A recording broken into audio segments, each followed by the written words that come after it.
السلام علیکم ناظرین حضرات، چینل کو ابھی سبسکرائب نہیں کیا ہے تو چینل کو سبسکرائب کر لیجئے، ساتھ میں بیل آئیکن ضرور دبا دیجئے تاکہ آنے والی ویڈیو کی نوٹیفیکیشن آپ کو ملتی رہے۔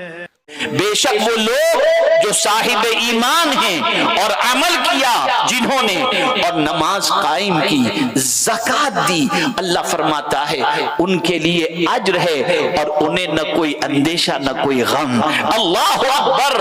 آپ اندازہ لگائیں، ایک بندے کے پاس اگر ایمان کی دولت ہے تو قرآن کہتا ہے وَأَنْتُمُ الْأَعْلَوْنَ إِن كُنتُم مُؤْمِنِينَ، کامیاب تم ہی رہو گے اگر تم کامل مومن ہو۔ پتہ چلا ایمان کی دولت ہو، لیکن ساتھ ہی ساتھ اللہ نے ایمان کے تذکرے کے ساتھ ساتھ نیک عمل کا تذکرہ بھی فرمایا۔ پتہ چلا اگر کوئی صاحب ایمان بھی ہے اور صاحب ایمان ہونے کے ساتھ ساتھ نیکیوں کا پیکر بھی ہے، ساتھ ہی ساتھ وہ نماز بھی قائم کر رہا ہے اور ساتھ ہی ساتھ وہ زکوٰۃ بھی دے رہا ہے، تو میرا مولا فرماتا ہے ان اعمال کی بنیاد پر اللہ عز و جل انہیں اجر تو عطا فرمائے گا، لیکن اسی کے ساتھ ساتھ انہیں نہ کوئی اندیشہ ہوگا نہ کوئی غم۔ آپ اندازہ لگائیں، پتہ چلا ایمان میں طاقت اللہ نے رکھی ہے، پتہ چلا نیکیوں میں اللہ نے طاقت رکھی ہے، پتہ چلا اللہ کی اطاعت میں اللہ عز و جل نے قدرت رکھی ہے، اللہ عز و جل نے قوت رکھی ہے۔ ہم دیکھیں آج ہماری پوزیشن یہ ہے کہ چوہے کو دیکھ کے ڈر جائیں، کھٹمل کو دیکھ کر کے ڈر جائیں، اور اس طریقے سے کتا بھونکے تو ڈر جائیں۔ وجہ کیا ہے؟ وجہ سب سے بڑی یہ ہے کہ جو چیز ہمیں بے خوف کر دینے والی تھی وہ ہماری زندگی میں نہیں ہے۔ ہماری راتیں تو گزر رہی ہیں گناہوں کے اندر، ہمارا دن گزر رہا ہے اللہ کی نافرمانی کے اندر، اس وجہ سے ہم خوف زدہ ہیں، اس وجہ سے ہمارے دلوں پر غم کا سایہ منڈلا رہا ہے، اور ہماری زندگی بے خوفی کی طرف نہیں ہے بلکہ خوف کے اندر، ہراس کے اندر ہماری زندگی گزرتی نظر آ رہی ہے۔ تاریخ کے اوراق الٹ کر دیکھیں، قرآن کی آیتوں کا مطالعہ کریں، ہمیشہ قلت کے مقابلے میں کثرت سے ڈرانے کی کوشش کی گئی، لیکن اللہ اکبر، آپ اس جنگ کو یاد کیجئے جس جنگ کے اندر خود رسول رحمت صلی اللہ علیہ وسلم شریک ہیں۔ وہ جنگ کون سی ہے؟ غزوہ بدر ہے۔ 313 ہیں، مد مقابل 1200 کا لشکر ہے۔ کوئی خوف نہیں، کوئی ٹینشن نہیں، کوئی غم نہیں۔ اللہ اکبر! وجہ کیا تھی؟ اپنے رب پر کامل بھروسہ تھا، اللہ کی اطاعت تھی، اللہ کے رسول صلی اللہ علیہ وسلم کی اطاعت تھی۔ میرے پیارے آقا صلی اللہ علیہ وسلم کے پیارے دیوانوں، اس جنگ کی شکست کے بعد جب ابو سفیان جاتے جاتے یہ بول کر کے گیا کہ ہم واپس آئندہ سال آئیں گے، پیغمبر رحمت نے چیلنج قبول کر لیا اور فرمایا ٹھیک ہے کوئی بات نہیں، ہم آئندہ سال پھر غزوہ بدر کے لیے تیار ہو جائیں گے۔ اور رسول رحمت صلی اللہ علیہ وسلم کا کانفیڈنس دیکھیے، آقائے کریم صلی اللہ علیہ وسلم کا یقین دیکھیے کہ پیغمبر رحمت صلی اللہ علیہ وسلم نے صحابہ کرام علیہم الرضوان سے مال تجارت جمع کرنے کا حکم دیا کہ مال تجارت جمع کرو، ہم جائیں گے جس دوسرے مقام پر غزوہ بدر کے اندر شکست کے بعد آئندہ سال جس مقام پر دوسری جنگ کے بارے میں کہا گیا تھا، رسول اعظم صلی اللہ علیہ وسلم نے صحابہ سے کہا ہم جائیں گے، تم تیاری میں لگ جاؤ۔ ارے آپ سوچو تو صحیح، جنگ کے لیے جا رہے ہیں سامان تجارت کا لے کر، اور وہ موقع ایسا تھا کہ بازار لگتا تھا اور اس جگہ پر جنگ بھی کرنی تھی۔ یہ ساری چیزیں اللہ کے رسول صلی اللہ علیہ وسلم کے بارے میں جب ابو سفیان کو اطلاع ملی کہ رسول رحمت صلی اللہ علیہ وسلم جنگ کی تیاری کر رہے ہیں، تو آپ جانتے ہیں ابو سفیان میں خوف پیدا ہوا۔ اس نے ایک کام کیا، مدینہ شریف سے ایک صاحب جو مکے کی سرزمین پر پہنچے تھے ان سے کہا میں تمہیں بہت بڑی رقم دوں گا، تم جا کر مدینے میں ایک ایک گھر کے اندر جا کر کے کہو کہ ابو سفیان نے بڑی فوج تیار کر رکھی ہے، تم ان سے جنگ کی کوشش مت کرنا، تم ان سے مقابلے کی کوشش، اس سے مقابلے کی کوشش مت کرنا۔ وہ صاحب گئے مدینے کے ایک ایک گھر میں جا کر، نہیں تم وہاں مت جانا، دوسری جنگ کے لیے تیاری مت کرنا، ابو سفیان نے بہت تیاری کر رکھی ہے۔ اللہ اکبر! آپ اندازہ تو لگائیں یہ خبر پہنچائی جا رہی ہے، لیکن قربان جائیے جو دین پر عمل کرتا ہے، جو رسول رحمت کے فرمان پر عمل کرتا ہے، اس کی سچویشن کیا ہوتی ہے؟ تو قرآن نے کہا ان الناس قد جمعوا لکم فاخشوہم، اللہ اکبر، ان لوگوں نے اس نے کہا کہ ان لوگوں نے بہت بڑی فوج تیار کر رکھی ہے، اس سے ڈرو۔ تو قربان جائیے صحابہ کے ایمان پر قرآن کہتا ہے صحابہ نے جب یہ سنا فزادتہم ایمانا، تو صحابہ کا ایمان اور بڑھ گیا، اور صحابہ نے کہا وقالوا حسبنا اللہ ونعم الوکیل، صحابہ نے کہا اللہ ہمارے لیے کافی ہے اور وہ بہترین کارساز ہے۔ آپ اندازہ لگائیں، یہ ہے دین۔ ہم آج اگر کمزور ہیں تو دین پر عمل نہ کرنے کی بنیاد پر، آج اگر ہم بے باک نہیں ہو پا رہے ہیں تو دین سے بے راہ روی کی بنیاد پر ہماری راتیں، ہمارا دن، ہماری پوری زندگی قانون الہی اور قانون رسول صلی اللہ علیہ وسلم کے خلاف گزرتی نظر آ رہی ہے۔ امام حسین یہ چاہتے تھے میرا ہر غلام اللہ عز و جل کی اطاعت کرے، اللہ کے رسول صلی اللہ علیہ وسلم کی اطاعت کرے، دین اسلام کی پیروی کرے، تاکہ جہاں بھی جائے بے خوفی کے ساتھ اپنی زندگی گزارتا رہے۔ میرے پیارے آقا صلی اللہ علیہ وسلم کے پیارے دیوانوں، لیکن ہمارا حال یہ ہے کہ ہم اس حد تک اللہ کے رسول صلی اللہ علیہ وسلم کے نواسے کے پیغام سے غفلت کے شکار ہو چکے ہیں۔ سب پر عمل کرنا ہے، سب کی بات پر عمل کرنا ہے، رب کی بات پر عمل نہیں کرنا۔ یہ حال جو آج مسلمانوں کا نظر آ رہا ہے، ذرا دیکھیے آپ وہ کون سی برائیاں ہیں جس کے دلدل کے اندر آج کا مسلمان ڈوب نہ رہا ہو۔ زنا مسلمان کر رہا ہے، جوے کے اڈے کی پوزیشن دیکھ لیجئے، ڈرگز کی پوزیشن دیکھ لیجئے، نماز چھوڑنے کی پوزیشن دیکھ لیجئے، شراب کی پوزیشن دیکھ لیجئے، برائیوں کی پوزیشن، جھوٹ، حرام، سود، ساری برائیوں میں مسلمان ڈوب رہا ہے۔ امام حسین تو یہ چاہتے تھے کہ ان برائیوں سے تمہیں نکال کر اس راستے کی طرف لے کر کے جائیں جس راستے پر چلنے کے بعد جنت تمہارا استقبال کرے، لیکن ہم وہ راستہ بھول گئے، ہم وہ طریقہ بھول گئے۔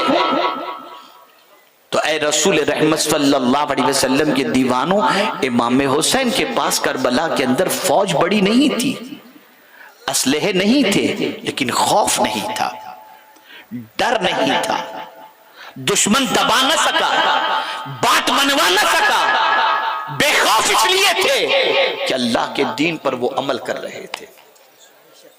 آئیے تیسری آیت میں عرض کر دوں تاکہ آپ اس اینگل سے قرآن کو سمجھیں اور امام کی زندگی کو سمجھنے کی کوشش کریں۔ قرآن کہتا ہے، ایک اور عمل قرآن نے بتایا، جس طرح سے صاحب ایمان اگر نیکیاں کرتا ہے، نماز قائم کرتا ہے، زکوٰۃ دیتا ہے، تو اللہ تعالیٰ اس کے دل سے خوف اور غم کو نکال دیتا ہے، میدان محشر کا بھی غم اور کوئی اندیشہ بھی اسے نہیں رہتا۔ ایسے کچھ اور عمل کا تذکرہ فرمایا الذین ينفقون اموالهم باللیل والنہار سرا وعلانیہ فلہم اجرہم عند ربہم ولا خوف علیہم ولا ہم یحزنون۔ وہ لوگ جو رات میں، دن میں دکھا کر، چھپا کر اللہ کی راہ میں خرچ کرتے ہیں، قرآن کہتا ہے ان کے لیے اجر ہے اور نہ کوئی اندیشہ نہ کوئی غم۔ پتہ چلا کہ حلال مال کو جب اللہ کی راہ کے اندر بندہ خرچ کرتا ہے، دکھا کر کے بھی، چھپا کر کے بھی، رات کی تاریکی میں بھی اور دن کے اجالے میں بھی، تو میرا مولا فرماتا ہے اس خرچ کرنے کا اجر بھی دیا جائے گا اور اس کے دل میں نہ کوئی اندیشہ اور نہ کوئی غم۔ یہ آیت کریمہ کے حوالے سے دو شان نزول ملتے ہیں۔ ایک شان نزول تو صدیق اکبر رضی اللہ تعالیٰ عنہ سے متعلق ہے، کہ آپ کے پاس 40,000 درہم تھے، 10,000 آپ نے رات میں خرچ کیے، 10,000 دن میں خرچ کیے، 10,000 دکھا کر خرچ کیے، 10,000 چھپا کر خرچ کیے، تو یہ آیت کریمہ ان کی شان میں نازل ہوئی۔ اور ایک روایت یہ ملتی ہے کہ مولا علی کرم اللہ تعالی وجہہ الکریم کے پاس کل 4 درہم تھے، لیکن وہ چاروں درہم ایک رات کو انہوں نے خرچ کیا، ایک دن میں انہوں نے خرچ کیا، ایک ظاہر کر کے دکھا کر خرچ کیا، ایک چھپا کر کے خرچ کیا۔ آپ اندازہ لگائیں اللہ کی راہ میں جائز کمائی کو خرچ کرنے پر بھی اللہ دل سے خوف کو نکال دیتا ہے، اللہ دل سے اندیشے کو نکال دیتا ہے۔ آج ہماری قوم ہر کام میں تو خرچ کرتی دکھائی دے گی، لیکن جب بات اللہ عز و جل کی راہ کے اندر دین کے سلسلے میں جائز کاموں کے سلسلے میں خرچ کرنے کی بات آئے تو ہماری قوم کے ہاتھ رک جاتے ہیں، نتیجتاً ان کے دل میں خوف پیدا ہوتا ہے، اور ہمیشہ یہی رہا۔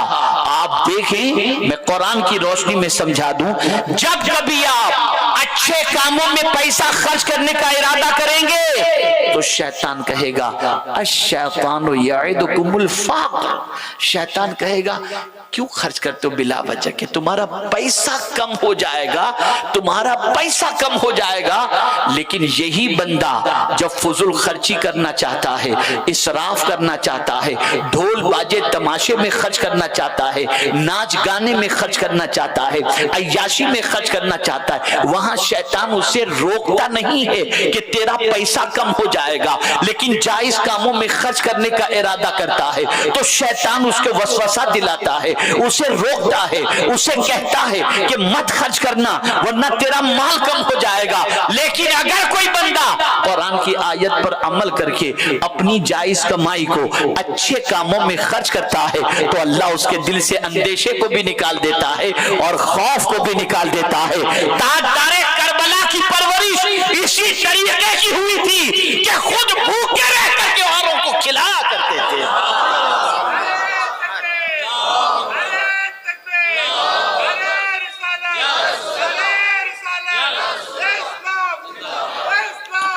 اے رسول رحمت صلی اللہ تعالی علیہ وسلم کے دیوانوں، یہ قرآن کا کانسیپٹ ہے، سمجھو قرآن کو۔ آپ کے پاس کچھ بھی ہو تب بھی آپ ڈریں گے، لیکن اگر آپ دین کے عامل ہیں اور کچھ بھی نہیں ہے تو مولا آپ کے دل سے خوف کو نکال دے گا، اندیشے کو نکال دے گا۔ میرا اپنا جملہ ہے، گناہ انسان کو بزدل بناتا ہے اور نیکی انسان کو طاقتور بناتی ہے۔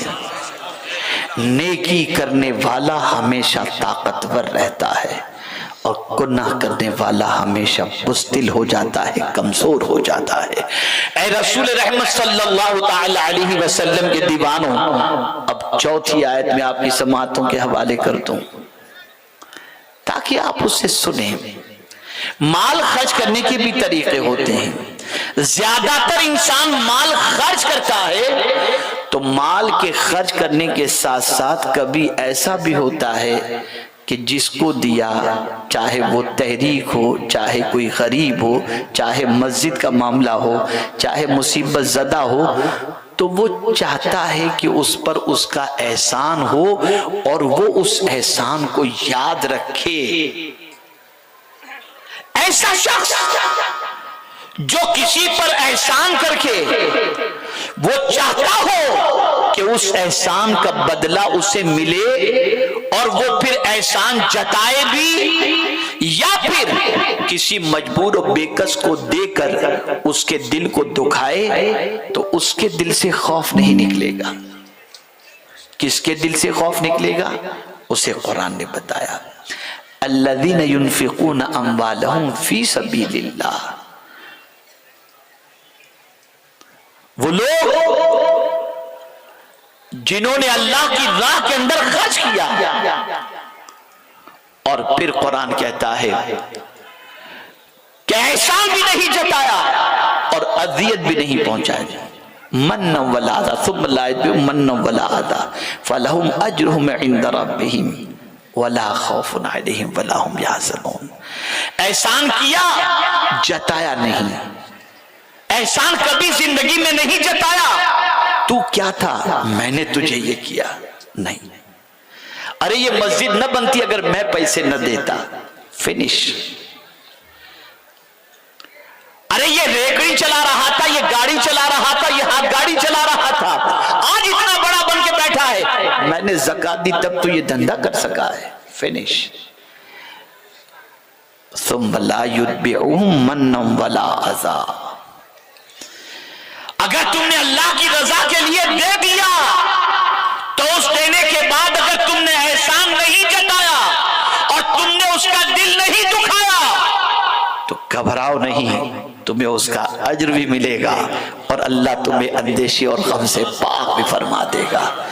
اے رسول رحمت صلی اللہ تعالی علیہ وسلم کے دیوانوں، یہ قرآن مقدس کی میں نے وہ آیتیں پیش کی ہیں جن آیتوں پر عمل کرنے کے بعد اللہ نے امام حسین رضی اللہ المولا تبارک و تعالی عنہ کو کربلا میں اتنی شجاعت اور اتنی طاقت عطا فرمائی تھی جس کی بنیاد پر امام حسین نہ لشکر سے ڈر رہے تھے، نہ پانی کے بند ہونے سے ڈر رہے تھے، نہ بھوک اور پیاس سے ڈر رہے تھے، نہ اولاد کی شہادت سے ڈر رہے تھے. کوئی خوف میرے امام حسین رضی اللہ تعالیٰ عنہ کے دل میں نہیں تھا، اس لیے کہ میرے امام حسین رضی اللہ تعالیٰ عنہ اللہ کی آیتوں پر عمل کر رہے تھے، اللہ کے ارشاد پر عمل کر رہے تھے، اللہ کے فرمان پر عمل کر رہے تھے. میرے پیارے آقا صلی اللہ تعالی علیہ وسلم کے پیارے دیوانوں، اسی لیے تو آپ دیکھیں، آپ کو سیکھنا ہے تو ذرا سیکھو، چڑیا سے سیکھو، پرندوں سے سیکھو کہ وہ اپنے رب سے اپنا تعلق کتنا مضبوط کر کے رکھتے ہیں. اللہ اکبر. آپ نے کبھی محسوس کیا رسول اعظم کے اس ارشاد کو؟ آج کا مسلمان بھوک کی وجہ سے، بھوک کے تصور کی وجہ سے، تنگ دستی کے تصور کی وجہ سے ہے، اس کے پاس اتنا ہے کہ 2 4 6 8 10 مہینے 2 5 سال کھا سکتا ہے، لیکن تنگ دستی کے تصور سے گناہ کر رہا ہے، غلط پیسے جمع کر رہا ہے، غبن کر رہا ہے، خیانت کر رہا ہے، یہ سب کچھ کر رہا ہے. لیکن حضور صلی اللہ علیہ وسلم کے اس ارشاد پر آپ قربان جائیے. میرے آقا صلی اللہ علیہ وسلم فرماتے ہیں جتنا توکل پرندوں کو اپنے رب سے ہے، اگر اتنا توکل انسان پیدا کر لے تو کبھی رزق کا اندیشہ، تنگی رزق کا اندیشہ اسے نہیں ہو سکتا. جس طرح سے پرندے کو آپ دیکھیں، اس کا کوئی گھر نہیں ہوتا، اس کے پاس کل کا اسٹاک نہیں ہوتا، صبح کا اسٹاک نہیں ہوتا کہ صبح کیا کھاؤں گا، لیکن اسے یقین ہوتا ہے کہ میرے مولا نے مجھے پیدا کیا، وہ ضرور مجھے عطا فرمائے گا. اس رب پر بھروسے کی بنیاد پر میرا مولا اسے محروم نہیں کرتا. بھوکا اٹھاتا ہے، بھوکا سلاتا نہیں ہے. یہ اللہ پر توکل، اللہ پر کامل بھروسہ. مت جاؤ اس راستے کی طرف